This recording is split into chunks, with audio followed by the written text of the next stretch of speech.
to weigh in on more of this breaking news. He will have a big part to play in this in the United States Senate.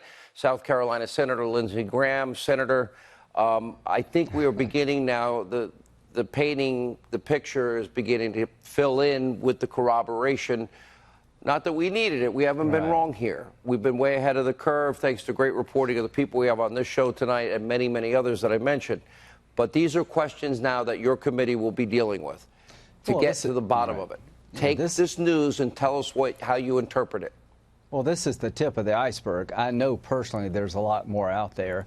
And the word that keeps coming up is bias. The people investigating Clinton wanted her to win and Trump to lose. The people who started the investigation against President Trump wanted him to lose and her to win. The chief source of the FISA warrant was Mr. Steele, who hated Trump's guts. So there's a common theme here that the investigation of Trump was very biased. And the fact that McCabe is sued is very interesting to me. It gives me a chance as the chairman of the committee to look into whether or not the FBI acted inappropriately toward Mr. McCabe, or was it his fault that he got fired? I will look into that. Mr. Senator, is it fair for me to say the following, that all of this cast of characters, the majority of them were involved in a rigged investigation where the evidence into violating the Espionage Act was overwhelming and incontrovertible, and that being the underlying crime, the subpoenaed emails that were deleted and acid washed and beaten up with hammers, et cetera, that would be a slam dunk obstruction case.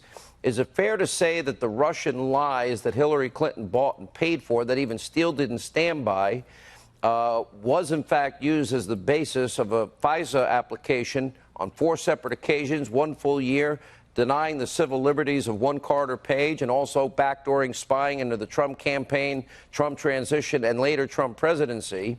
And is it fair to say that it is looking more likely every day that top officials in our intelligence community abuse their power and, to circumvent American law, outsource things that would be illegal for them to do, spying on Americans and using spies like Joseph Misford and Stefan Halper and allies of ours, again, on a separate track to again spy on the Trump transition, Trump presidency? Is that a fair conclusion at this point where we're going? Yeah, I think it's a pretty good overview.